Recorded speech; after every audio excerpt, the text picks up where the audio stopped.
Bien, vamos entonces a hablar sobre el culto familiar. Este es el tercer tema de esta serie de encuentros. Y antes de iniciar, queremos mencionar cuáles son los textos base que vamos o que usamos para poder presentar o hacer esta presentación. En primer lugar, utilizamos como referencia el libro Adoración en Familia, que es un libro bien cortito, de hecho se los recomendamos, es una serie que se llama Lectura Fácil, son libros súper rápidos de leer, súper amigables, y es bastante clara la enseñanza, es Adoración en Familia de Donald Whitney. En segundo lugar también estuvimos ocupando el texto de Joel Beeke, que se llama El culto familiar, que también él es un expositor reformado. Y finalmente también usamos como referencia y también tomamos algunos apuntes del Directorio para la Adoración del Culto Familiar, que es un documento anexo o complementario a los documentos de Westminster, que es la Confesión de Fe, que es un documento para nosotros histórico de referencia confesional. Y en la Iglesia del Reino Unido o en Escocia, ellos elaboraron un documento que son 14 puntos, 14 párrafos, que se conoce como el Directorio para la Adoración. Entonces es bien interesante poder leerlo. Si usted le interesa y desea una copia de ese documento, me la puede pedir, yo se la puedo entregar mañana. Es bien interesante y también para tener presente cómo los reformados, los presbiterianos de antaño, entendían esto del culto familiar y la adoración en familia. No sé si algo más se me queda o avanzamos. Ya, bien. Entonces vamos a partir con una frase de Jonathan Edwards que dice lo siguiente. La frase de Jonathan Edwards dice: toda familia cristiana debería ser como una pequeña iglesia. Y esto es algo relevante para nosotros porque entendemos de que parte de la vida de la iglesia y nosotros como cristianos individualmente fuimos creados para adorar, ¿cierto? Entendemos que nuestro propósito en nuestra vida es glorificar a nuestro Dios. Entonces, cuando esto lo llevamos al contexto de familia, entendemos que toda familia cristiana es llamada a demostrar y a mostrar que el Señor, ¿cierto?, merece ser adorado. No tan solo el día domingo, ¿cierto?, como práctica habitual que nosotros tenemos, sino que también entendemos que al interior de nuestras familias, en la privacidad de nuestro hogar, el Señor también tiene que ser adorado. Por lo tanto, cuando Edwards dice que la familia sea como una iglesia pequeña, nos está llamando a cada uno de nosotros a reconocer al Señor en nuestra vida diaria y a reconocerlo no tan solo a través quizás de nuestros actos o a través de nuestros ejemplos que nosotros podemos darle a nuestra esposa o a nuestros hijos, sino que también nos llama a hacerlo intencionalmente, entendiendo que la iglesia es este organismo vivo, ¿cierto? Y que tiene que verse reflejado también en nuestros hogares. La siguiente frase, que es de Joel Beeke, dice: toda iglesia desea crecer. Sin embargo, es sorprendente ver cuán pocas iglesias buscan promover el crecimiento interior, enfatizando la necesidad de criar a los hijos en la verdad del pacto. Pocos se esfuerzan realmente por entender la razón de que tantos adolescentes se conviertan en miembros con una simple fe teórica o de que abandonen la verdad a cambio de formas de adoración ajenas a la Biblia. Aquí Vicky nos recuerda algo que es incómodo probablemente y que quizás también ustedes, nosotros los hemos visto en las iglesias, es que muchas veces hablamos de crecer hacia afuera, ¿cierto? Que es algo bueno y es algo deseable, pero eso también hace de que quizás a veces descuidemos el crecimiento interior, el crecimiento del hogar. Entendemos que como padres, como jefes de hogar, somos llamados a discipular primeramente a nuestra familia y así también discipular, ¿cierto?, a los que están allá afuera. Y esto es importante porque si no formamos el corazón en nuestra casa, nuestros hijos pueden terminar, como lo dice aquí Vicky, con una fe teórica o adorando solamente en otros contextos, ¿cierto? No buscando la adoración al Señor. Por lo tanto, este llamado y lo que trata de hacer Vicky, ¿cierto?, es que como padres y madres, independiente de la etapa en la que nosotros nos encontremos, tenemos que llamar y ser confrontados con la palabra, ¿cierto?, a que el discipulado parte en nuestros hogares. Sí, es interesante esta reflexión de cómo muchas veces nos enfocamos en crecer como iglesia, y lo conversamos también en el estudio bíblico. A veces el número, nos preocupamos del número, de que la iglesia crezca, pero a veces nos olvidamos de lo más esencial, de que crezcamos como creyentes, como familias temerosas, y a veces ahí perdemos el foco. Y como bien decía la frase que leíamos al inicio, cada hogar cristiano debe ser una iglesia. O sea, ahí es la primera manifestación de la iglesia. No podemos pretender que nuestra familia tenga nociones o relaciones de iglesia solamente los domingos o solamente cuando estamos acá. El verdadero concepto de iglesia se ve en la casa, está en la familia. Por lo tanto, no es algo menor lo que menciona Joel Vicky en esta frase. Siguiendo con otra frase de Joel Vicky, él señala: creo que una de las razones principales de este fracaso es la falta de énfasis en el culto familiar. En muchas iglesias y hogares, el culto familiar es algo opcional, o a lo sumo es una práctica superficial, tal como bendecir brevemente la mesa antes de las comidas. En consecuencia, muchos niños crecen sin ninguna experiencia ni idea de la fe y la adoración cristiana como realidades cotidianas. En este sentido, vemos de que Vicky, ¿cierto?, nos pone el dedo en la llaga, en el sentido de que cuando el culto familiar es algo opcional o es algo postergable o quizás no es lo prioritario en mi familia, o quizás, como decía aquí, una fórmula que repetimos siempre antes de comer, hacemos que o podemos dar el ejemplo negativo de que la fe no es algo cotidiano, no es algo que se vive diariamente y lo podemos llevar a restringir solamente al día domingo.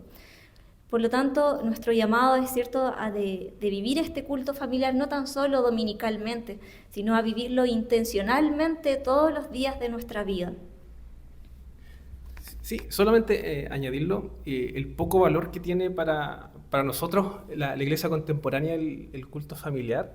Me llamaba la atención este documento de la Asamblea de Westminster, que básicamente lo que enseñaba o enseña era que el culto familiar era tan relevante en la familia, en la iglesia, de que alguien o un padre que no se preocupaba de eso tenía que ser casi ya disciplinado o llamado a la atención. Entonces, yo creo que como iglesia hemos perdido esa sensibilidad de valorar esto, y por eso es un tema de los que queremos tratar, porque ciertamente es relevante, y ciertamente la primera iglesia está en la casa, no está acá, es en nuestro hogar. Así que por eso vamos a hablar de esto y vamos a ver los temas. Vamos a partir con una introducción a este tema. Vamos a hablar después de la adoración según las Escrituras. Vamos a ver algunos fundamentos bíblicos del culto familiar, los fundamentos confesionales también sobre el culto familiar, ejemplos bíblicos de la adoración familiar, ejemplos en la historia también de la iglesia sobre el culto familiar, los elementos del culto familiar, y también queremos conversar sobre los beneficios que tiene para la iglesia, para la familia del culto familiar, y finalmente queremos hacer una actividad práctica, ¿ya? No se asusten, no son tan extensos cada punto, son a veces rapiditos, así que no piensen que vamos a estar aquí hartas horas, sino que queremos ir detallando algunas de estas cositas, pero sí vamos a leer algunas lecturas, así que ahí lo necesitamos igual bien atentos para que nos puedan buscar algunas citas y así todos juntos participamos también de esta clase. Bien, a modo de introducción entonces. A modo de introducción, y respecto a lo que es el culto familiar, podríamos decir que es una práctica que es poco conocida, que es poco valorada y por tanto poco enseñada. Y esto es algo también preocupante para nosotros como miembros de la iglesia, porque cuando algo no es enseñado continuamente puede volverse algo que sea opcional. Si bien nosotros como iglesia tenemos un programa que es bastante estructurado, sabemos que los jueves tenemos estudios, sabemos cuáles son las actividades dominicales, y yo creo que continuamente estamos hablando también del discipulado. Muchas veces el discipulado lo externalizamos y se nos olvida de que el discipulado parte de nuestros hogares, parte, ¿cierto?, con nuestras esposas, parte con nuestros hijos, independiente de la etapa de la vida en la que nos encontremos. Quizás nuestros hijos no están físicamente con nosotros, pero ese llamado no cambia. Somos llamados, ¿cierto?, a guiar a nuestros hijos. Si tenemos la fortuna de tenerlos en nuestro hogar, con mayor intención, ¿cierto?, y con mayor intencionalidad, tenemos que enseñarles esto, que es algo y es una práctica que quizás, como veíamos también dentro de todo lo que leímos esta semana, veíamos que, por ejemplo, en el contexto de este culto de adoración familiar que se creó en Westminster, ellos le daban mucha importancia, y así también veíamos a lo largo de la historia, por ejemplo, Spurgeon, John Knox, eran personas que practicaban continuamente esto. Si bien ellos eran muy buenos predicadores, aparte ellos también velaban por la guía y el discipulado y finalmente el pastoreo que ellos estaban entregando también en sus propias familias. El segundo dice: el culto familiar está profundamente arraigado en las Escrituras, a tal punto que en muchos casos se da por hecho.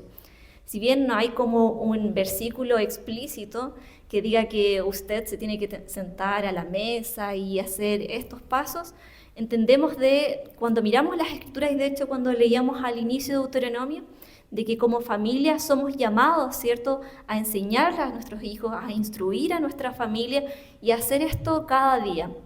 De hecho, la Biblia finalmente nosotros podemos ver de que asume de que la enseñanza, que la instrucción es algo que se da en la casa.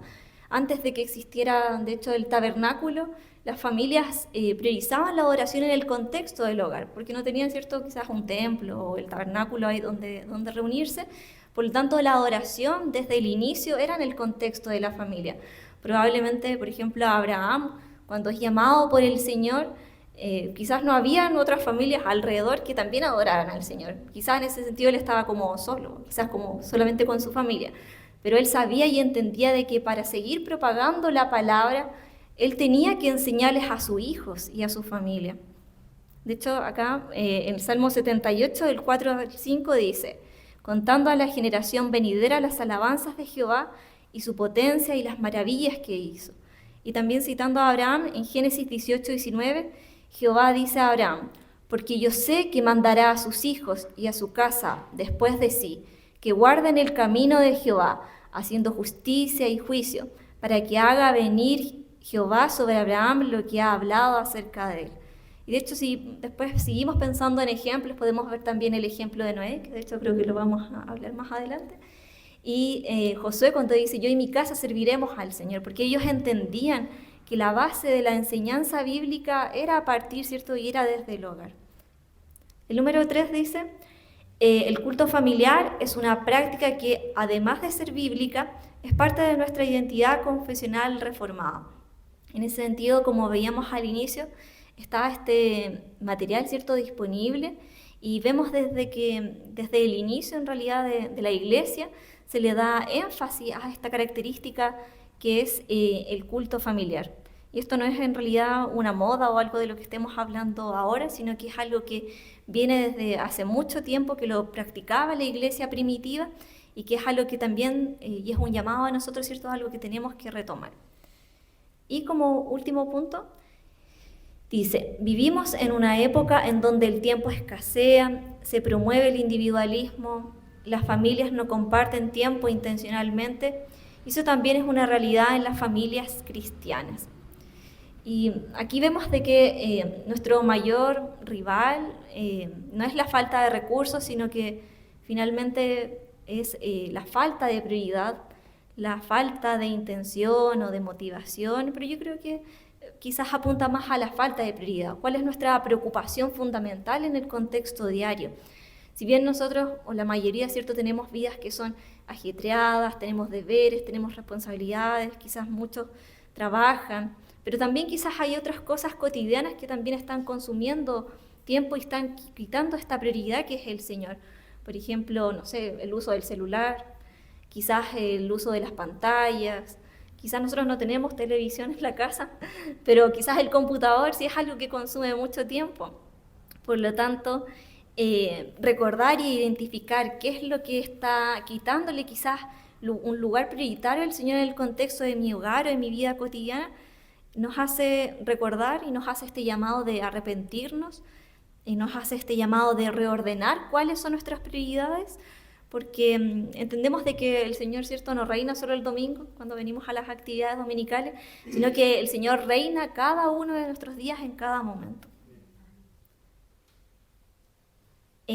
Matthew Henry, que fue un pastor presbiteriano, dice, la adoración familiar es una buena y antigua costumbre. No es algo nuevo, sino la antigua costumbre de los santos. Y aquí cuando Henry llama a la adoración familiar la antigua costumbre de los santos, está diciendo que esto fue una vida, o fue vida ordinaria para el pueblo de Dios, o sea, era algo común, era algo habitual. En casa, ¿cierto?, se escuchaba la palabra, se predicaba la palabra, se enseñaba. Y en este sentido, si bien nosotros entendemos de que a través de nuestros ejemplos, ¿cierto?, nosotros les enseñamos a nuestros hijos. Sabemos que quizás a través de situaciones cotidianas o cuando ellos enfrentan quizás algún problema o alguna dificultad, o cuando nuestra esposa, no sé, se encuentra afligida o nosotros vemos que ella necesita ayuda, orientación y sabiduría, nosotros podemos guiarles y enseñarles que eso está bien y tiene que ser así. También entendemos de que esto tiene que ser una práctica intencional. Y esto parte también de una actitud del corazón, o sea, esta prioridad de que el Señor es importante en mi vida diaria, no es, o sea, tenemos que llevarlo como de la teoría también a la práctica y vivirlo diariamente, y que nuestros hijos desde pequeños puedan ver de que el Señor es importante. Quizás, no sé, nuestros hijos o nuestros nietos pueden tener 1 año o pueden tener meses, pero si intencionalmente ellos ven desde chiquititos que nosotros apartamos un momento del día, quizás no van a entender lo que se está diciendo, pero van a saber que el papá y la mamá todos los días apartan ese momento, y ese momento es importante, porque los padres le dan este énfasis. Y ya pasando a un poco de estadísticas, Barna Research Group, que es un grupo cristiano de investigación, reveló hace unos años de que el 85% de los padres con hijos menores de 13 años creen que tienen la responsabilidad principal de enseñar a sus hijos sobre creencias religiosas y asuntos espirituales. Sin embargo, la mayoría de ellas no pasa tiempo a lo largo de la semana discutiendo estos asuntos o estudiando con sus hijos. Por lo tanto, este dato revela una brecha que es importante. La mayoría de los padres, yo creo que todos acá, ¿cierto?, creemos como padres o quizás como familias sin hijos todavía, creemos que es importante la formación espiritual dentro del contexto del hogar, y que para el padre, ¿cierto?, es su responsabilidad y es su llamado como sacerdote del hogar, como pastor, a guiarlos. Pero lamentablemente, y quizás como una excusa no buena, ¿cierto?, no se encuentra el tiempo en la semana para conversar o estudiar de la fe de manera intencional con los hijos. Y por lo tanto, quizás no es que no haya amor. Obviamente nosotros amamos a nuestros hijos, amamos a nuestra familia, pero quizás sí es una falta de intencionalidad y de prioridad que estamos evidenciando. Sí, a modo también de reflexión, cuando uno está en la iglesia igual se encuentran muchos casos de padres que están a veces preocupados por sus hijos, ya que pasan gran parte del día, gran parte de la semana en el colegio, aprendiendo un montón de cosas, y ahí es cuando los padres como que sienten esa desigualdad. O sea, mi hijo pasa 5 días a la semana, hartas horas en el colegio aprendiendo un montón de cosas que incluso no son cristianas, y por otro lado tiene 1 hora de escuela dominical el domingo. Y a veces como que los padres ni siquiera piensan eso, porque como que le echan toda la responsabilidad, o le dejan toda la responsabilidad a la iglesia, de que es la que tiene que equipar, mejor dicho, a los hijos con el conocimiento, la instrucción bíblica, cuando en realidad, en primer lugar, esa enseñanza parte en la casa. Son los padres en el hogar quienes tienen que preocuparse de eso. Por lo tanto, es un área que se ha descuidado mucho, es un área que a veces como cristianos no le damos tanta importancia, y ha tenido también que ver con nuestra cultura evangélica, que ha visto muchas veces esto de la adoración al Señor como algo netamente religioso del día domingo. Y yo creo que es un tema que tenemos que tratar, y de hecho para allá vamos, ya que vamos a hablar de la adoración según las Escrituras. Así que vamos a ir aquí rapidito para ir viendo algunos textos bíblicos que están ahí. En primer lugar, ¿cómo las Escrituras tratan esta idea de la adoración? El primer versículo que tengo ahí es Efesios 1, que es lo que conversábamos en el estudio, así que yo creo que lo tienen presente ahí cuando hablábamos de la alabanza de su gloria. Las Escrituras nos enseñan que el propósito de la iglesia es la adoración, o sea, nosotros adoramos. No solamente el día domingo, nuestra adoración es en todo momento y el Señor nos salva para adorarle, la cual esta adoración no está únicamente ligada a la esfera religiosa. Como diría el apóstol Pablo también en Romanos 12.1, si alguien lo puede buscar ahí, ¿no? Nos va a mostrar también cómo nosotros somos llamados a adorar al Señor. Así que el primero que encuentre Romanos 12.1, me lo lee. Otra persona que busque Éxodo 20, del 8 al 11, otra persona Hechos 27, y después otra persona me ayuda con Mateo 6.6, por favor, ¿ya? Romanos 12.1, ¿qué dice? Así que, hermanos, os ruego por la misericordia de Dios que presentéis vuestros cuerpos en sacrificio vivo, santo, agradable a Dios, que es vuestro culto racional. Exactamente. Entonces, Pablo lo que está haciendo es mostrando a la iglesia de Roma que la adoración no es solamente ir a la iglesia, sino que él dice tu vida, tu cuerpo, lo que tú haces, preséntalo como un sacrificio, como un culto al Señor. Por lo tanto, nuestra adoración no es solamente el día domingo. Nosotros todo lo que hacemos lo hacemos para adorar al Señor. Éxodo 20, del 8 al 11, ¿alguien lo tiene? Esto tiene que ver con la adoración dominical. Léelo, por favor. Acuérdate del día de reposo para santificarlo. 6 días trabajarás y harás toda tu obra, mas el séptimo día es reposo para Jehová tu Dios. No hagas en él obra alguna. Tú, ni tu hijo, ni tu hija, ni tu siervo, ni tu criada, ni tu bestia, ni tu extranjero que está dentro de tu puerta.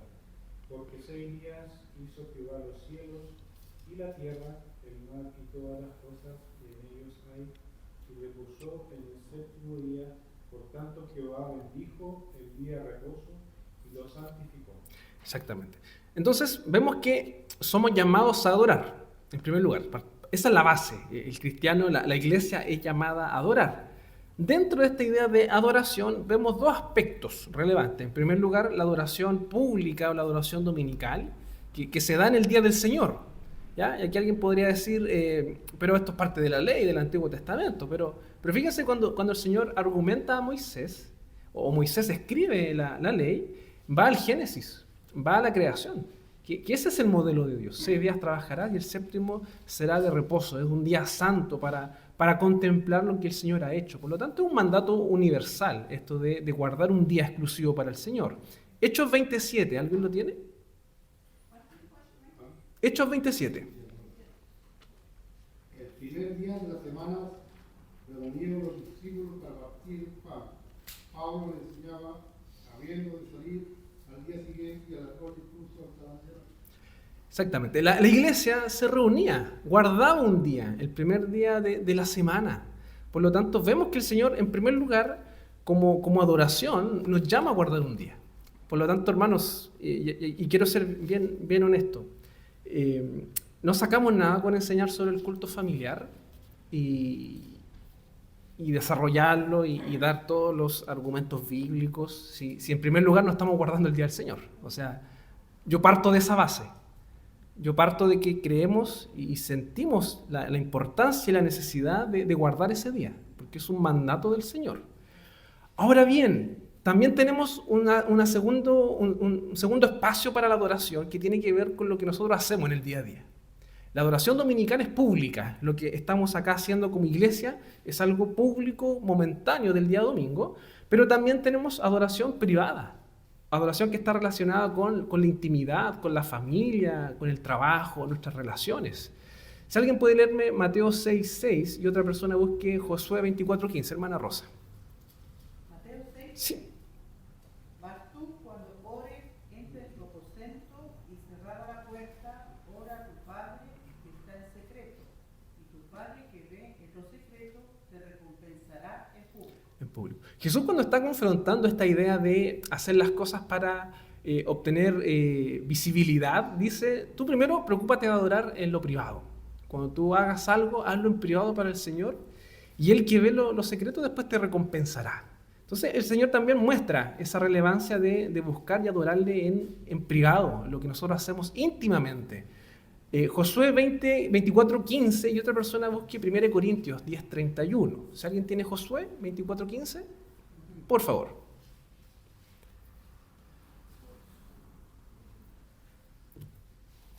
Y si mal os parece servir a Jehová, escogeos hoy a quién sirváis, si a los dioses a quienes sirvieron vuestros padres, cuando estuvieron al otro lado del río, o a los dioses de los amorreos, en cuya tierra habitáis. Pero yo y mi casa serviremos a Jehová. Y es un texto muy, muy conocido, muy fácil de memorizar, que ciertamente debería ser también una palabra viva en nuestras relaciones familiares. Yo y mi casa serviremos al Señor, a Jehová. Josué lo que está haciendo es confrontando al pueblo. ¿Ustedes a quién van a servir? ¿Van a servir a los dioses paganos, a los dioses de sus padres? Ustedes saben las consecuencias de eso. Y Josué está diciendo, yo al menos, con mi casa, vamos a servir al Señor, vamos a servir a Jehová. 1 Corintios 10:31, si alguien lo tiene, por favor, cualquiera de los dos. Sí, pues coméis o bebéis o hacéis otra cosa, hacedlo todo para la gloria de Dios. Amén. Si pues coméis o bebéis o hacéis cualquier otra cosa, hacedlo para la gloria del Señor. O sea, tiene que ver con esto de que todo lo que hacemos es para agradar, para adorar al Señor. Nosotros no solamente adoramos el día domingo, adoramos también en todo momento en la semana. Y eso es importante. Y de esa premisa parte esta idea del culto familiar, ya que vemos que nuestro día a día también es una adoración al Señor. Y vamos a hablar de algunos versículos bíblicos que nos van a ayudar para entender estos fundamentos del culto familiar o cómo se da esto de la enseñanza en el hogar. Porque era algo muy, muy típico en la antigua dispensación, que Israel lo tenía muy claro, ya que el Señor fue enfático, pero que también después la iglesia lo fue mostrando. Y el mismo relato bíblico nos da ejemplos también de esto, de familias. Que la fe, y esto es importante, hermanos, la fe no solamente involucra algo personal, sino que también involucra a la familia, los hijos. Por lo tanto, el cristiano tiene un deber también de velar por su familia. ¿Ya? La fe no es algo personal, también tiene tintes comunitarios, y en este caso familiares. Vamos a buscar algunas citas bíblicas, así que le voy a pedir a mi hermana Rosa que busque Deuteronomio 6, del 6 al 9, nuestro hermano Ismael, el Salmo 71, del 1 al 7, nuestro hermano Leo, Josué 24, 14, 15. Creo que ese ya lo teníamos, ¿cierto? Josué 24. Nuestra hermana Adriana, Efesios 6, 4. Le voy a pedir a Natalia que busque primera de Timoteo 3, del 4 al 5. Pablo que busque Efesios 5, del 25 al 26. Y nosotros vamos a buscar primera de Pedro 3, 7. Vamos a ver estos versículos bíblicos que nos muestran esta idea de adoración y relación comunitaria con respecto al Señor. ¿Ya? Deuteronomio 6, del 6 al 9. ¿Lo tiene mi hermana? Léalo, por favor. Y estas palabras que yo te mando hoy estarán sobre tu corazón y las repetirás a tus hijos y hablarás de ellas estando en tu casa y andando por el camino y al acostarte y cuando te levantes. Y las atarás como una señal en tu mano y estarán como frontales entre tus ojos. Y las escribirás en los postes de tu casa y en tus puertas. ¿Qué es lo que le está diciendo el Señor al pueblo? ¿Le está diciendo que la adoración o la instrucción queda solamente en el espacio del día del Señor? No, está diciendo en tu casa. Es como que, no sé si a usted le ha pasado o ha visto en ciertas casas que uno entra y ve como estos versículos bíblicos en madera, que son bien bonitos. Es como eso, que en todo momento, en todo lugar, en tu casa esté la palabra. Eso es lo que está diciendo y repítela a tus hijos, a las generaciones. No es un tema personal, no es un tema de ya yo creí, listo, no. El Señor te llama a que vivas tu espiritualidad como familia, que te preocupes de eso. Y es interesante cómo muestra esto de al acostarse o al levantarse, de principio a fin, que la palabra more en el hogar. Y eso es importante, hermanos, que la palabra del Señor more en las familias. Salmo 78, del 1 al 7, por favor. Escucha, pueblo mío, mi ley inclinad vuestro oído a las palabras de mi boca. Abriré mi boca en proverbios, hablaré cosas escondidas desde tiempos antiguos, de las cuales hemos oído y entendido, que nuestros padres nos las contaron, no las encubriremos a sus hijos, contando a la generación venidera la alabanza de Jehová y su potencia y las maravillas que hizo. Él estableció testimonio en Jacob y puso ley en Israel, la cual mandó a nuestros padres que la notificasen a sus hijos, para que lo sepa la generación venidera y los hijos que nacerán, y los que se levantarán lo cuenten a sus hijos, a fin de que pongan en Dios su confianza y no se olviden de las obras de Dios. Exactamente. Que guarden sus mandamientos, termina, ¿cierto? Entonces, es interesante esto, como el versículo 3, por ejemplo, nos dice, los cuales hemos oído y entendido que nuestros padres nos las contaron. O sea, está dentro de la identidad del pueblo de Dios, esta idea de que lo que yo sé, lo que yo conozco del Señor, fue lo que me transmitieron mis padres. No las encubrieron a sus hijos, contando a la generación venidera las alabanzas de Jehová y su potencia y las maravillas que hizo. Él estableció testimonio en Jacob y puso ley en Israel, la cual mandó a nuestros padres que la notificasen a sus hijos. Entonces, el Antiguo Testamento va a trabajar mucho esa idea de la adoración como familia, de que lo que el padre vive no es solamente del padre, sino que toda la familia está incluida en eso. Y lo vamos a ver también en algunos ejemplos más adelante. Josué 24, 14 y 15. ¿Qué nos recuerda este pasaje? Ahora, pues, temed a Jehová y servidle con integridad y verdad, y quitad de entre vosotros los dioses a los cuales sirvieron vuestros padres al otro lado del río en Egipto, y servir a Jehová. Y si mal os parece servir a Jehová, escogíos hoy a quién sirváis, si a los dioses a quienes sirvieron vuestros padres cuando estuvieron al otro lado del río, o a los dioses de los amorreos en cuya tierra habitáis. Pero yo en mi casa serviré A Jehová. ¿Ya? Nuevamente recordamos estas palabras de Josué, pero el contexto es bien interesante porque es como una confrontación al pueblo de Dios. ¿A quiénes van a adorar? ¿A quiénes van a servir? ¿A los dioses paganos de sus padres o al Señor verdadero? Y él dice, yo y mi casa serviremos a Jehová. Entonces, esto es interesante, hermanos, porque podríamos perfectamente traer ese principio bíblico a nosotros. Porque aquí todos tenemos una historia a lo mejor de idolatría o de incredulidad. Y es como que el Señor nos diga, ¿a quién vas a enseñarle a tus hijos? ¿Vas a querer que ellos vivan lo mismo que tú viviste en tu antigüedad, siendo pecador, siendo del mundo? ¿O ahora que conociste al Señor, vas a transmitirle eso a tu familia? Esa es la confrontación que está haciendo Josué. Y él dice, yo en mi casa serviremos a Jehová. Ciertamente eso tenemos que hacer. Si hemos conocido al Señor, debemos preocuparnos porque nuestros hijos, nuestras esposas, esposos, conozcan del Señor. Que podamos vivir la fe de forma comunitaria, como familia, que adora al Señor, como familia del pacto, que es la idea que trabaja la Escritura. Efesios 6:4, ¿quién lo tenía? Hermana Adriana, por favor. Y vosotros, padres, no provoquéis a ira a vuestros hijos, sino criadlos en disciplina y amonestación del Señor. Clarísimo, ¿no? ¿Qué es lo que tienen que hacer los padres? Instruir y criar en la disciplina del Señor. Entonces, hermano, yo creo que hemos sido a veces negligentes como iglesia. A veces toleramos que padres no disciplinan a sus hijos en los caminos del Señor. Cuando eso debería ser un mandato que enseñemos y busquemos que los padres cumplan, que sus hijos sean instruidos en los caminos del Señor. Y después nos preocupamos. ¿Por qué cuando después creció, cuando fue adolescente o joven, se alejó de la iglesia? Porque a lo mejor nunca nos preocupamos de que cuando fuesen niños conocieran al Señor, conocieran su verdad. Y somos llamados también a eso. 1 Timoteo 3, 4 y 5, Natalia.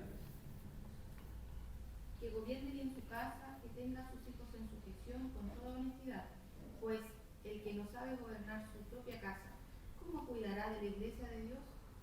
Pablo, cuando está argumentando sobre los requisitos para los ancianos, pastores o obispos, es la misma idea, no son cosas distintas, Pablo presupone o asume de que, en primer lugar, si tú vas a gobernar la iglesia, en primer lugar deberías gobernar bien tu casa. Ese debería ser tu primer anhelo, ¿ya? Si tú sientes ese deseo de gobernar en la iglesia, de servir bajo un puesto de gobierno, de autoridad, el Señor te llama a que primero te preguntes cómo estás gobernando en tu casa. O sea, para el Señor no es algo ligero el tema de gobernar la casa. Él lo pone como un requisito. E incluso podríamos decir, si alguien no gobierna bien su casa, si un esposo no gobierna bien su casa, ni debería pensar en gobernar la iglesia. A ese punto podríamos ser si somos bien estrictos con lo que está enseñando Pablo. Pero Pablo está pidiendo eso, que quienes estén por delante sean un ejemplo, en primer lugar, para su familia, sus hijos, sus esposas, y después para la iglesia. Efesios 5, 25, 26, Pablo, por favor. Maridos, amad a vuestras mujeres, así como Cristo amó a la iglesia y se entregó a sí mismo por ella, para santificarla, habiéndola purificado en el lavamiento del agua por la palabra. Y aquí hay un mandato a los maridos, a amar a su esposa, a preocuparse de santificarla, de que ella sea edificada, que crezca. Y aquí podemos hacernos la pregunta, retórica obviamente, ¿de qué manera un esposo podría preocuparse de eso? De santificar a su esposa. ¿Llevándolo los domingos a la iglesia? ¿Solamente eso? En el día a día, en la casa, en el hogar. Y ahí también vemos ese principio bíblico de el trabajo en la casa, de preocuparse por la instrucción bíblica en tu hogar, no solamente el día domingo.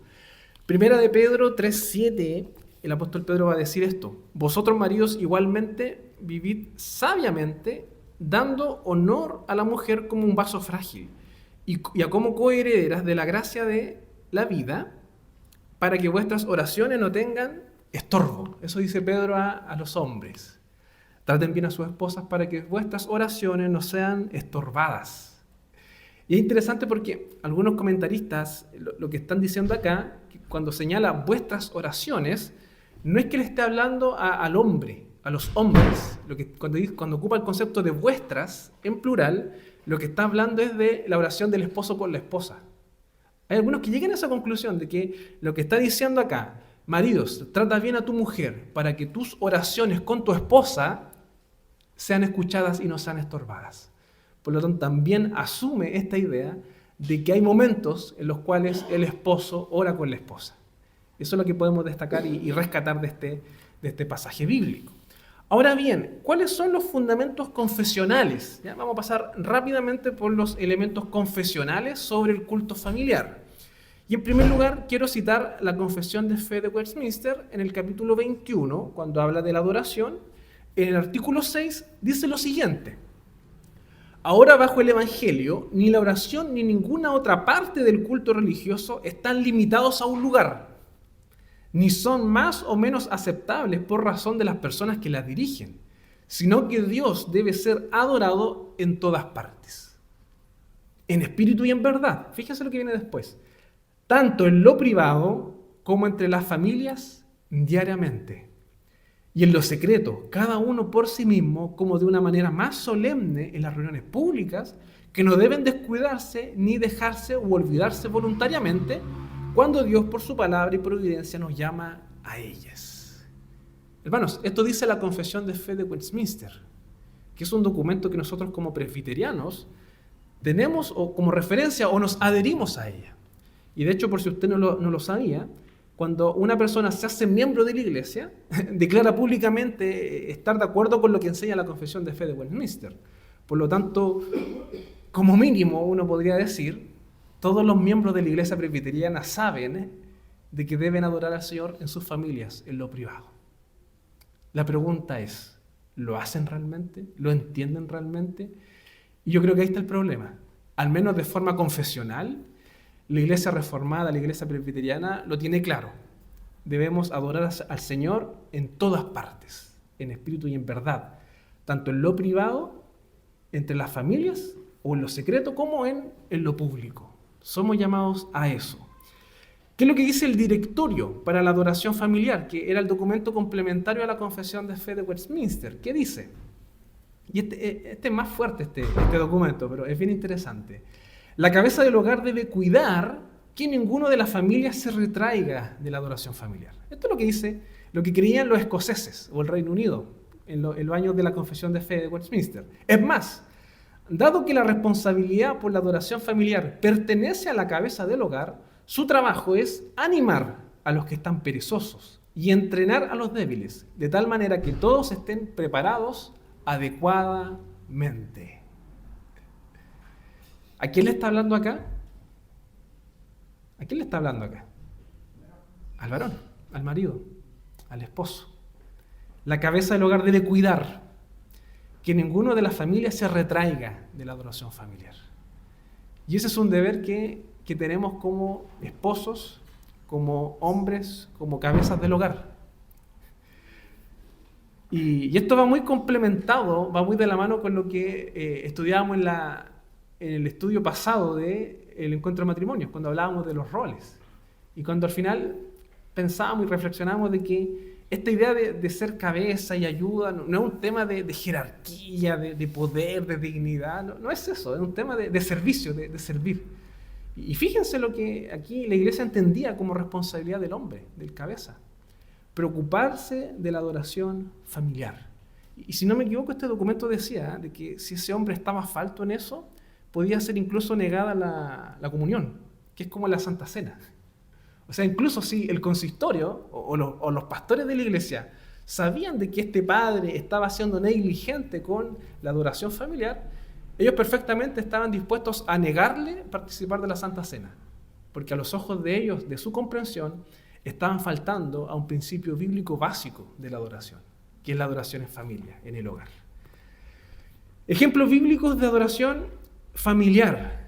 Ya vamos a pasar rapidito porque yo creo que son bien conocidos muchos de los casos. Quizás vamos a pararnos en algunos, pero bíblicamente hay muchos casos que tienen que ver con esto de la adoración familiar o que la fe de los padres también se relacionan con los hijos. En primer lugar, Noé, yo creo que ustedes se saben la historia de Noé, ¿cierto? Él ofreció un sacrificio junto a su familia, y esto usted lo puede buscar en Génesis 8, versículo del 18 al 20, y capítulo 9, versículo 1, que nos habla esta idea de Noé como familia, como representante de la familia, ofrece un sacrificio al Señor como adoración. Por otro lado, también Abraham tenía la misión de instruir a sus hijos y su familia. Génesis 18, ese vamos a leerlo porque es interesante cómo el Señor mismo relata cuál era el mandato de Abraham. Génesis 18, 17 y 19. Y otra persona me va a buscar Génesis 22, porque esta historia es interesante. Génesis 22, 6 y 7. Tenemos entonces Génesis 18, ¿cierto? 17 al 19. Dice así. Esto es el contexto de el Señor visitando a Abraham. ¿Se acuerdan de esta historia, de estos tres personajes? Ahí. Ya. ¿Qué es lo que dice el Señor? Encubriré yo a Abraham lo que voy a hacer, habiendo de ser Abraham una nación grande y fuerte, y habiendo de ser benditas en él todas las naciones de la tierra. Eso es lo que está diciendo el Señor de forma retórica. Pero fíjense lo que dice después, el 19. Porque yo sé que mandará a sus hijos y a su casa después de sí, que guarden el camino de Jehová, haciendo justicia y juicio, para que haga venir Jehová sobre Abraham lo que ha hablado acerca de él. ¿Y qué ha hablado acerca de él? De que en él, en su simiente, serían benditas todas las familias de la tierra. O sea, es interesante esto porque ¿de qué forma Abraham iba a cumplir esto de ser bendición para todas las familias de la tierra? En primer lugar, que él instruyera a su familia. Eso es lo que está diciendo acá. Y Dios lo da por hecho, de que él va a enseñar a sus hijos y a su casa lo que él le ha dicho que tiene que hacer. Fíjense cómo ya se da por hecho esta idea de la instrucción en el hogar, la adoración. Isaac, Génesis 22, ¿alguien lo tiene del 6 al 7? Clemente, léelo porfa. Entonces Abraham puso la leña para la ofrenda sobre los hombros de Isaac, mientras él llevó el fuego y el cuchillo. Mientras caminaban juntos, Isaac se dio vuelta y le dijo a Abraham: Padre, sí, hijo mío, contestó Abraham: tenemos el fuego y la leña. Dijo el muchacho: ¿pero dónde está el cordero para la ofrenda quemada? Muchas gracias, Clemente. Este texto, quizás uno podría decir, es un poco forzado a lo mejor, pero es interesante lo que nos narra acá. Porque esto está en el contexto de cuando Dios le pide a Abraham que sacrifique a su hijo, Isaac. Entonces, la historia nos narra que ellos ya llevaban harto camino recorrido y llega un momento en que Isaac le hace una pregunta a Abraham. ¿Qué es lo que le pregunta Isaac? Padre mío. Y él respondió, heme aquí. Y él le dijo, es como, papá, tenemos el fuego, tenemos la leña, pero falta algo. Eso es lo que le dice Isaac a Abraham. Entonces Isaac sabía lo que tenían que hacer. Isaac estaba instruido y entendía lo que era la adoración. Isaac sabía que tenían que ofrecer algo, un animal para adorar al Señor. Y eso es lo que él le pregunta. O sea, Isaac no estaba totalmente desconectado de la fe de Abraham. Isaac había sido instruido desde pequeño posiblemente a que tenían que adorar al Señor a través de sacrificios. Y eso es lo que él le pregunta. Papá, algo nos falta acá. Vamos con Job, capítulo 1, versículo del 1 al 5, en donde nos menciona también el carácter de Job y es lo que hacía también por sus hijos. Si alguien lo tiene, que lo lea por favor. Hermano Ismael. Job 1, del 1 al 5. En tierra de Uz, un varón llamado Job, y era este hombre perfecto y recto, temeroso de Dios y apartado del mal. Y le nacieron 7 hijos y 3 hijas. Su hacienda era 7.000 ovejas y 3.000 camellos, 500 yuntas de buey y 500 asnas, y muchísimos criados. Y era aquel varón más grande que todos los orientales. Le iban sus hijos y hacían banquetes en su casa, cada uno en su día, y enviaban a llamar a sus 3 hermanas para que comiesen y bebiesen con ellos. Y acontecía que habiendo pasado en turno los días del convite, Job enviaba y los santificaba, y se levantaba de mañana y ofrecía holocausto conforme al número de todos ellos, porque decía Job, quizá habrán pecado mis hijos y habrán blasfemado contra Dios en sus corazones. De esta manera hacía todos los días. ¿Se dan cuenta de lo que hacía Job? Nos describe que los hijos tenían, y es interesante porque es como que ellos celebraban y hacían banquetes. Entonces yo creo que no son niños, ¿cierto? Yo creo que no son niños, son ya bien grandecitos. Pero fíjense la preocupación de Job. Job pensaba, a lo mejor haciendo esto ellos pecaron, a lo mejor faltaron ante el Señor. ¿Y qué hacía él? ¿Ya que se lo arreglen ellos? No. Él los traía y hacía un sacrificio al Señor por ellos, por cada uno de ellos. Y eso es lo que nos narra acá. Job enviaba y los santificaba, y se levantaba de mañana y ofrecía holocaustos conforme al número de todos ellos. O sea, se preocupaba por todos sus hijos. Moisés también enseña esto, y es claro, Éxodo 12, y de hecho la ley y el Pentateuco va a tratar mucho esta idea de enseñar, de instruir. Moisés en Éxodo 20 del 24 al 27, ¿qué es lo que dice? Guardaréis esto por estatuto para vosotros y para vuestros hijos para siempre. Fíjense cómo las promesas de Dios siempre fue para la familia y para los hijos. Y cuando entréis en la tierra que Jehová os dará como prometió, guardaréis este rito. Y cuando os dijeren vuestros hijos, ¿qué es este rito vuestro? Vosotros responderéis, es la víctima de la Pascua de Jehová, el cual pasó por encima de la casa de los hijos de Israel en Egipto, cuando hirió a los egipcios y libró de nuestras casas, y lo libró de nuestras casas. Entonces el pueblo se inclinó y adoró. Y esto es interesante, hermanos, porque este mismo principio que está acá es el principio que nosotros los presbiterianos o reformados aplicamos con la Santa Cena. Nosotros, dentro de nuestra comprensión de la Santa Cena, creemos que los niños o los miembros no comulgantes no participan de la cena, porque ellos no disciernen lo que es el pan y el vino, o en este caso, el sacrificio de Cristo, ¿ya? Hay un debate sobre a qué edad, ¿ya? Eso se puede conversar incluso, pero se entiende eso. De dado que un niño pequeño no entiende eso, se le priva de la cena. Pero ahí viene la responsabilidad del padre y de la madre. Que el niño no se quede con la duda de por qué no pudo participar, sino que el padre después en la casa, o la madre, le explicarán y le enseñarán al niño qué es lo que están haciendo y le inculcará también en él ese deseo de que el niño participe a futuro. Y es lo mismo que está acá. Cuando un niño tenga duda en lo que decía Moisés, que no entienda algo, el padre le explicará y así el niño desde pequeño irá entendiendo qué es lo que el Señor ha hecho en su vida. Y cuando el niño realmente comprende y discierna, puede participar y participará en la fe. Tenemos que también hacer eso y preocuparnos de eso, de incluir a los pequeños en la adoración, que ellos sean parte, que si ellos tienen dudas, que los padres se preocupen de instruirlos en la casa.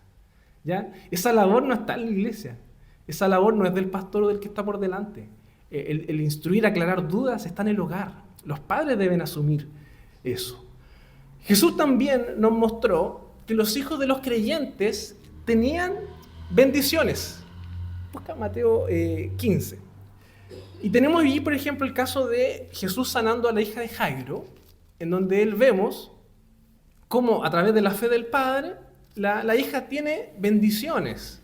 O sea, nuevamente esta idea de que la fe del Padre también implica que los hijos sean bendecidos. Pero Mateo 15, que es el texto que me llama mucho la atención cómo se narra, que es la historia de la mujer cananea. La historia de una mujer que no era israelita. Y ella acude al Señor para pedirle que también pueda sanar a su hija, que estaba atormentada. Esto está en Mateo 15, 21. Dice, ten misericordia de mí, mi hija es gravemente atormentada por un demonio. Entonces, ¿qué es lo que nos muestra este relato? Porque es interesante y es particular. Jesús, en primer lugar, le dice o le responde que no es enviado a ellos, sino que a Israel, en primer lugar. O sea, Jesús le dice, tú como cananea o mujer no israelita, no tienes derecho a las bendiciones del pacto. Eso es como que lo que Jesús está diciendo. Pero en realidad no es que Jesús está haciendo eso, Jesús está probando la fe. Jesús está probando la fe de ella. Y ella le responde, no está bien, ella le dice, socórreme. Y él le dice, no está bien tomar el pan de los hijos y echarle a los perrillos. Y ella dijo, sí señor, pero aún los perrillos comen de las migajas que caen de la mesa de sus amos. Ella dice, aún así nosotros podemos tener bendiciones de lo que tú estás haciendo. Entonces, ¿qué es lo que hace aquí Jesús? Jesús le está poniendo a prueba su fe. Jesús está confrontando su fe. Y dice, entonces respondió Jesús, oh mujer, grande es tu fe. O sea, el relato nos está mostrando de que esta mujer era creyente, que estaba reconociendo al Señor. Y por tanto, como era creyente y reconocía al Señor, hágase contigo como quieres, y su hija fue sanada desde aquella hora. Entonces, la Escritura nos va a mostrar eso también, de que los hijos de los creyentes tienen bendiciones. El Señor no se olvida de los hijos. El Señor los quiere, los ama y los incluye dentro de las bendiciones. Por tanto, nuevamente, la fe no es individual, la fe es comunitaria como familia. Alguien busque Hechos 10:2 y otra persona Hechos 16, porque vamos a ver el caso de dos creyentes, tanto Cornelio como Lidia, que son dos personas que representaban también familias. Si alguien tiene Hechos 10:2, que lo pueda leer, por favor. Por favor, léalo. Piadoso y temeroso de Dios con toda su casa, y que hacía muchas limosnas al pueblo y oraba a Dios siempre. Aquí nos narra o nos describe a Cornelio, quien era un centurión de la compañía llamada la italiana, un hombre piadoso y temeroso de Dios, con toda su casa, y que hacía muchas limonas al pueblo y oraba a Dios siempre. Nos destaca esta idea nuevamente del hogar, de la familia. Lidia, el caso de Lidia, Hechos 16, 14, 15. Si alguien lo tiene, que lo lea.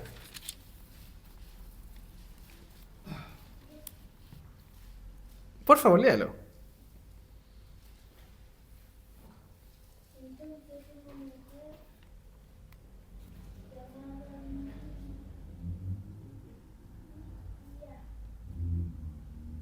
vendedora de púrpura de la ciudad de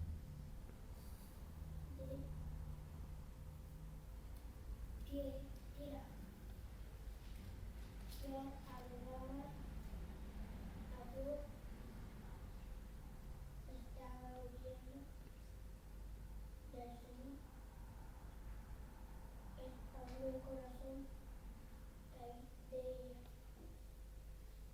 para que estuviese atenta a lo que Pablo dice. Y cuando fue bautizada y su familia nos rogó diciendo, que habéis buscado que yo sea fiel al Señor, entrad en mi casa y posad, y no os obligó a quedar. Fíjense lo interesante de Lidia. Nos dice que había una mujer que era vendedora de púrpura, que adoraba a Dios, que estaba oyendo. Y el Señor abrió el corazón de ella para que estuviese atenta a lo que Pablo decía. ¿Ya? Dentro de la narrativa del Nuevo Testamento existía un grupo de creyentes que eran conocidos como los temerosos, que eran como los que adoraban al Señor, pero aún no lo conocían en su totalidad. ¿Ya? Lidia era como este grupo. Entonces acá lo que nos está narrando es que en ese momento ya entendió y conoció el Evangelio. Pero fíjense qué es lo que dice el versículo siguiente. Y cuando fue bautizada, y su familia, o sea, nos destaca la fe de ella, el entusiasmo de ella, la proactividad de ella, pero no solamente eso, sino que también incorporó su casa. Su familia nos rogó diciendo, si habéis juzgado que yo sea fiel al Señor, entrad a mi casa y posad, y nos obligó a quedarnos. Fíjense cómo Lidia, en este acto de creer y reconocer al Señor y el Evangelio, también incluye su familia. Se bautiza a ella y su familia. Eso es lo que está diciendo. Y ahí esta idea de bautismo tiene que ver con el pacto. Ella hace pacto, su familia también es parte de la comunidad del pacto. Finalmente, Timoteo, y esta es una historia bien conocida, fue formado desde pequeño en las Escrituras. ¿Ya? 2 Timoteo 1.5, si alguien lo tiene, que lo pueda leer. 2 Timoteo 1.5.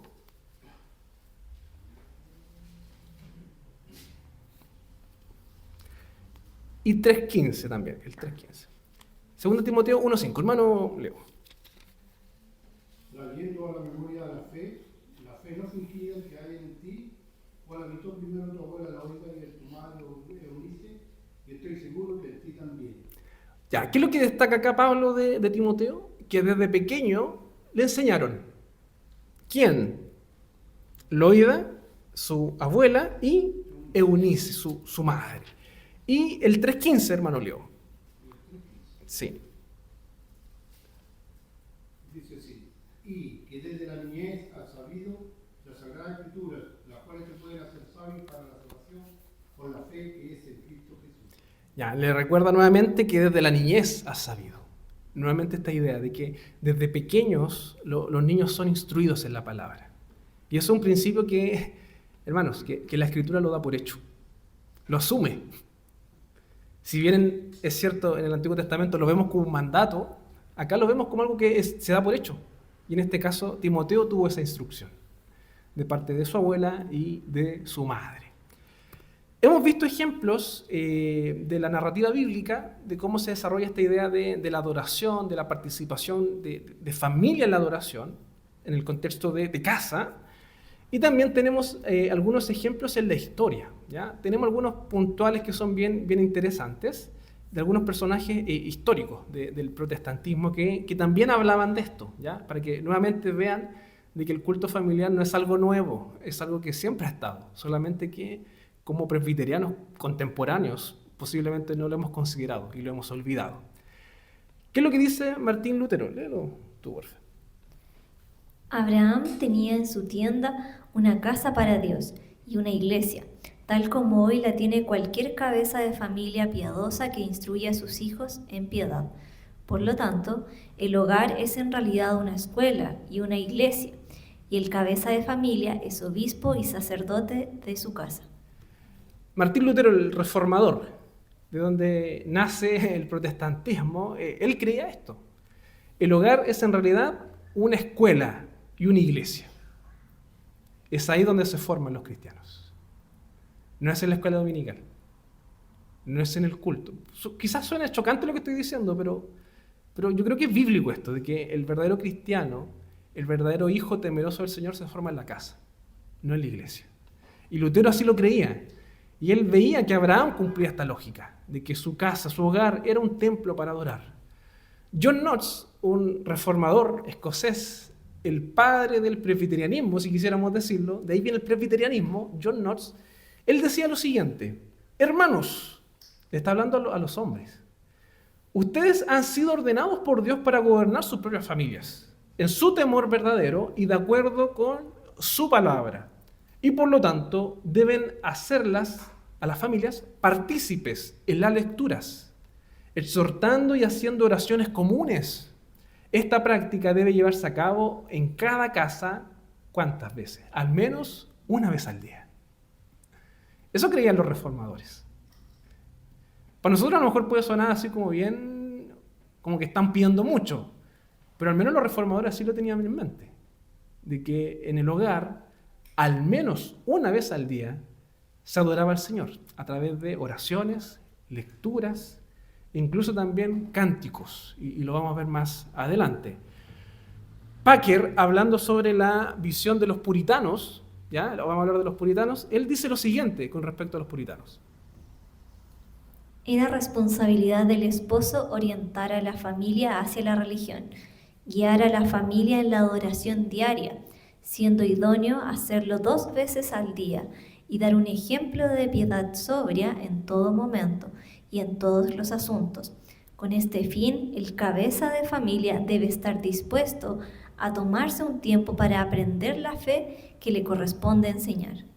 Ya, los puritanos son puritanos. Ya hablábamos de cómo North hablaba de una vez al día, y fíjense la exigencia o el nivel que ponen los puritanos y cómo ellos lo entendían. Decía, siendo idóneo hacerlo 2 veces al día. O sea, para ellos era aún más importante esta idea de la adoración familiar. 2 veces al día, es al menos la visión puritana con respecto a esto.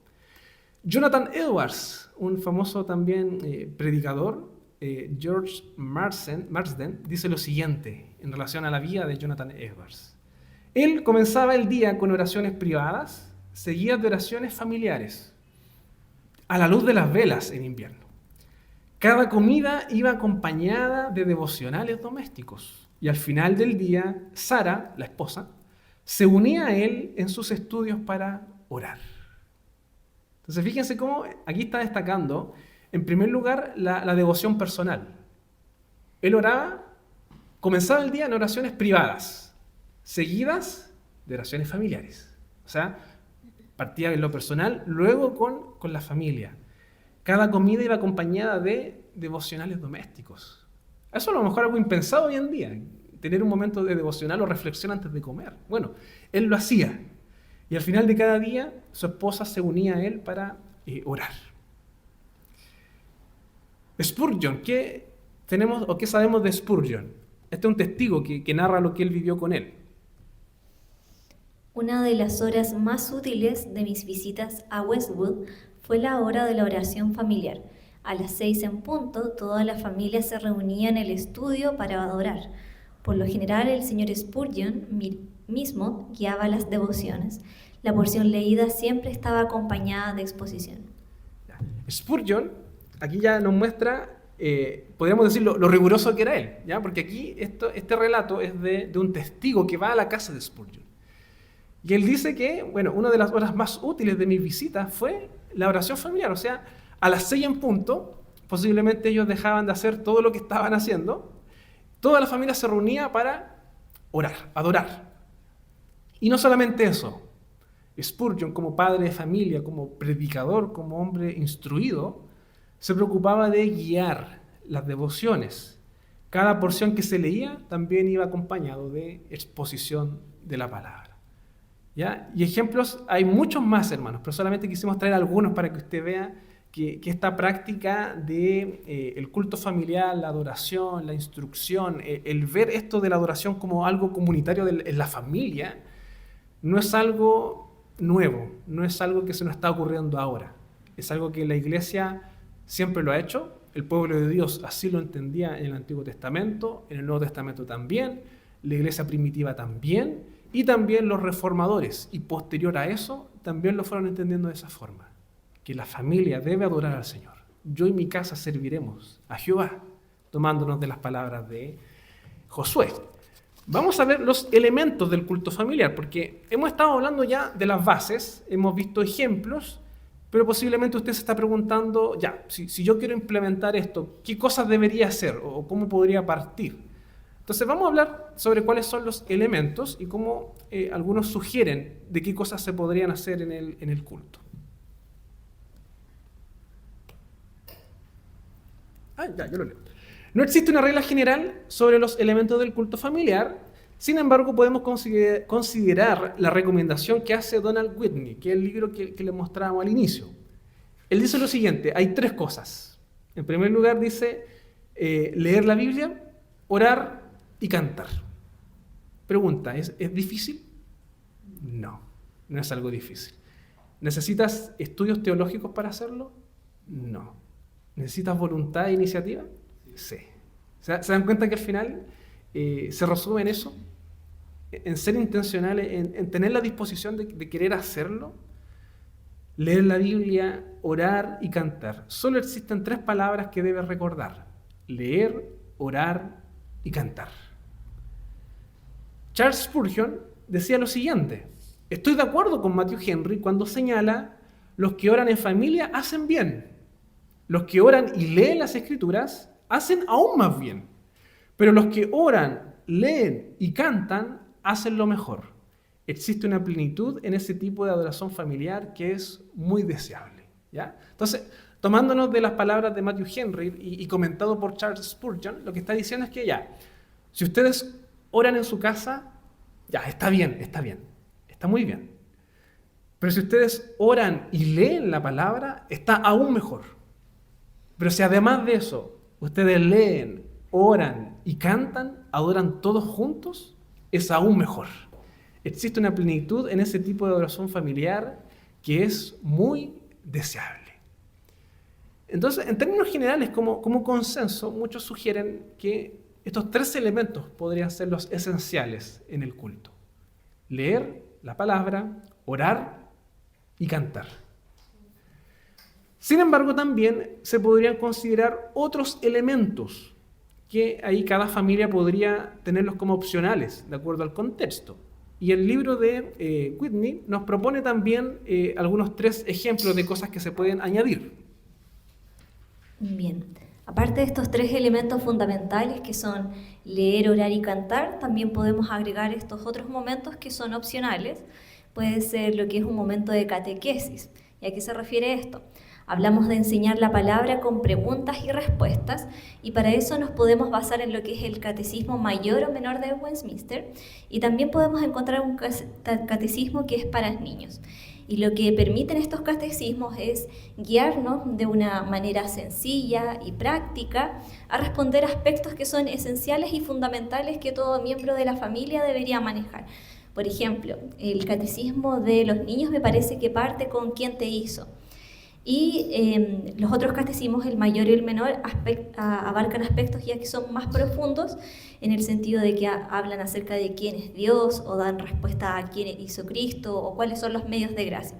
Entonces ese es un ejemplo de algo que también se podría incorporar opcionalmente, aparte de leer, orar y cantar. También tenemos otro punto que es importante, que es memorizar las Escrituras. En este sentido, el momento de adoración familiar es un momento también fundamental para que nosotros quizás podamos repasar los versículos que ya no sabemos, o que también nosotros como familia en ese momento nos pongamos una meta. Quizás puede ser una meta de, en un mes, aprendernos un versículo. Y también en ese mismo sentido, también apartar como momentos o hacer momentos especiales para recordar ese versículo. Por ejemplo, no sé, pegar el versículo en los imanes donde ponemos en la cocina, ponerlo en el refrigerador o pegarlo en nuestra pieza. Pero el punto es que más allá de la cantidad de versículos que podamos memorizar, es importante la profundidad, que ese versículo se medite, se explique y que finalmente lo aprendamos. Porque ciertamente cuando nosotros tenemos algún momento de aflicción o de alegría, tenemos que ir a la palabra del Señor. Quizás no tengamos una Biblia, pero sí podemos recordar lo que la palabra nos dice, y eso nos produce también aliento en nosotros. Por lo tanto, memorizar la Escritura también es un aspecto importante.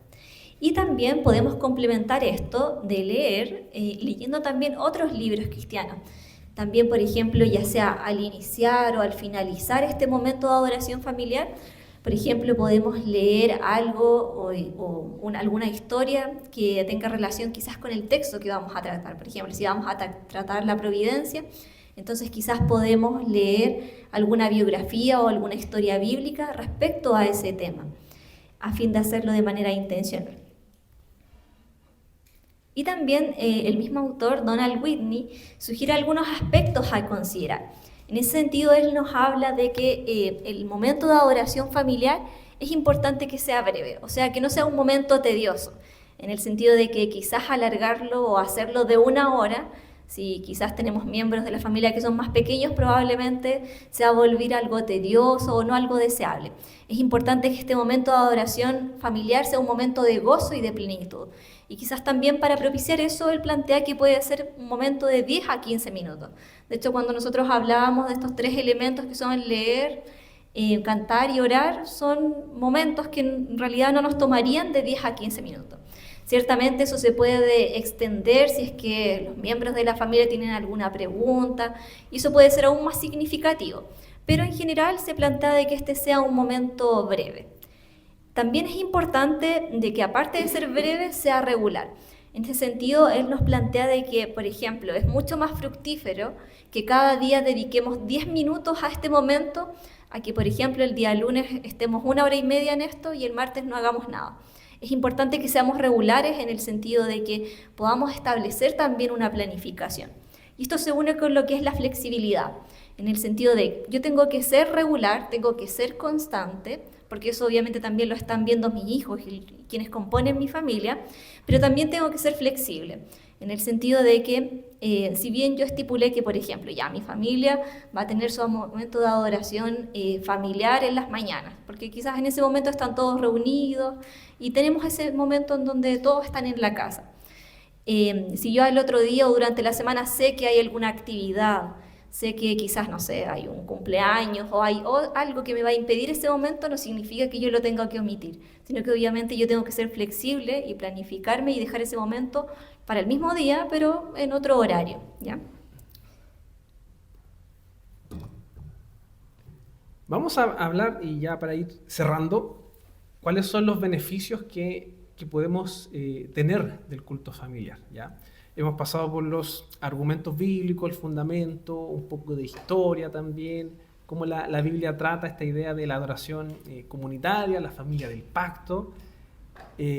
Más o menos ya vimos cuáles son los elementos que podemos tener, las sugerencias de cómo ir aplicándolo, pero también quiero yo mostrarles que esto es beneficioso. Es beneficioso tanto de forma matrimonial como de forma familiar, en lo que es relaciones padres e hijos. Entonces, ¿qué beneficio nosotros podemos ir viendo o destacando de esto? Bueno, en primer lugar, la adoración familiar. La adoración familiar, como diría Josué, yo y mi casa serviremos a Jehová. O sea, es el primer beneficio, de que tú como familia estás adorando al Señor. En segundo lugar, la formación de hábitos cristianos. Estar formando hábitos en tu familia, en tu iglesia local, en tu casita, con tus hijos. Estás trabajando eso de los hábitos. Y eso también va de la mano con la madurez cristiana de los niños, por ejemplo. No esperes que tu hijo vaya a aprender o tu nieto vaya a aprender cuando sea ya joven. No, pues fórmalo cuando está pequeño. Y el culto familiar promueve eso, de que desde pequeños vayan entendiendo y valorando lo que es la adoración. Porque si ellos están en la semana acostumbrados a leer, orar, cantar, cuando vengan el domingo a la iglesia, para ellos va a ser familiar. No va a ser algo distinto, algo raro. Ellos van a decir, esto es lo que yo hago en la casa, y van a querer seguir haciéndolo. Por lo tanto, también va a fortalecer la madurez de los hijos. Por otro lado, también es una instancia para conocer las necesidades familiares. En los momentos de oración, ¿por qué no que cada integrante de la familia tenga un espacio para mencionar motivos de oración? Y así los padres saber cuáles son las necesidades de los hijos, cuáles son las preocupaciones de los hijos, de los nietos, o incluso pedir cuenta. Yo sé que tú estás lidiando con esto, o yo sé que tú tenías que hacer esto, ¿cómo te fue? Es algo bien simple, pero es significativo, esto de aprovechar de conocer las necesidades de otros. Va muy de la mano con esto de pedir cuentas también, de preocuparse del otro. Y esto me pareció impactante, me llamó la atención cómo también el culto familiar te ayuda con esto. La oportunidad de reconciliación inmediata. Efesios 4:26 habla, lo que Pablo señala ahí, que el sol no se ponga sobre vuestra ira. Lo que está diciendo es que si tú te enojas o te peleas con alguien, no esperes que pase el día siguiente, ¿cierto? Eso es lo que está diciendo Pablo. Entonces, fíjense lo maravilloso de esta instancia, y yo esto lo escuchaba en un maestro que enseñaba esta idea. Si tú tienes el culto familiar todos los días, y por ejemplo antes de acostarte, estás obligado a reconciliarte con tu esposa antes de tener el culto. O sea, fíjense cómo tenemos indirectamente ese beneficio. Y lo más maravilloso de esto también, decía él, es que muchas veces los hijos, los niños, ven cómo los padres discuten, pero ellos no ven cuando los padres se reconcilian.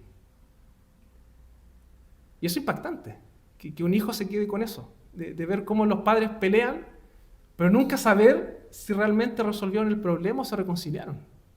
Bueno, el culto familiar podría también promover eso, de que sea una instancia en donde la parte ofensora pida disculpa al ofendido, y como familia también se perdonen y adoren al Señor en ese sentido. Entonces es una oportunidad también de reconciliación inmediata, para evitar, como diría Pablo, irte a dormir estando enojado con otro. El culto familiar también te obliga a eso.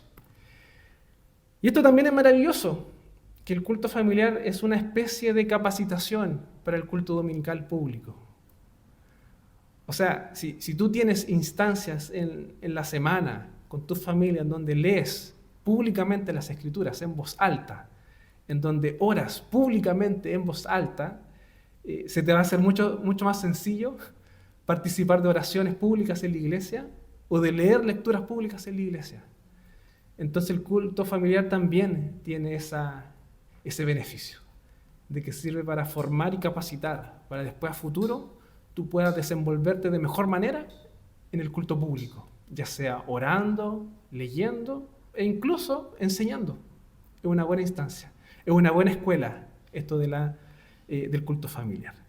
Así que hermanos, tenemos una actividad práctica, pero antes de eso vamos a orar para agradecer al Señor por esta exposición, para que Él nos siga bendiciendo, para que Él bendiga los hogares también. Y terminada la oración, me gustaría que también tengamos un espacio para comentarios, observaciones, consultas, que también podamos escucharlos a ustedes. Así que vamos a orar y finalizamos este bloque de exposición. Señor, te damos las gracias en esta tarde por estar reunidos como matrimonios, como familias del pacto, Señor, en donde hemos podido reflexionar y conversar sobre la importancia y los beneficios, Señor, de que podamos adorarte como familia, Señor. Sabemos que tú no nos llamas a vivir una espiritualidad, una adoración de forma personal y casi privada en lo absoluto, Señor, sino que la adoración que tú nos demandas requiere también involucrarnos con nuestra familia, preocuparnos y ocuparnos de nuestras esposas, de nuestros hijos, de nuestros nietos, Señor. Te damos gracias, Señor, porque podemos ir redescubriendo esta gran bendición que tú has revelado y mostrado a tu pueblo, Señor, de poder adorarte no solamente el día domingo, no solamente en la iglesia física, en el templo, sino que también en cada hogar, Señor. Como leíamos al inicio, cada hogar, cada casa debe también ser una iglesia. Y te pedimos, Señor, que tú formes eso en nuestros corazones, en nuestras mentes, Señor, que podamos comprender la importancia de poder instruir a nuestra familia en tus palabras, Señor. Que podamos buscarte y adorarte de forma conjunta, Señor. Que disfrutemos, Señor, de la adoración. Te pedimos que tú bendigas a cada uno de los presentes, a cada uno de los que está escuchando también esta enseñanza, Señor, y que tú puedas poner en el corazón de cada uno de los que está acá ese deseo de adorarte en cada instante, en el hogar, Señor. Te pedimos tu bendición y te agradecemos por esto. En el nombre de Jesucristo oramos. Amén.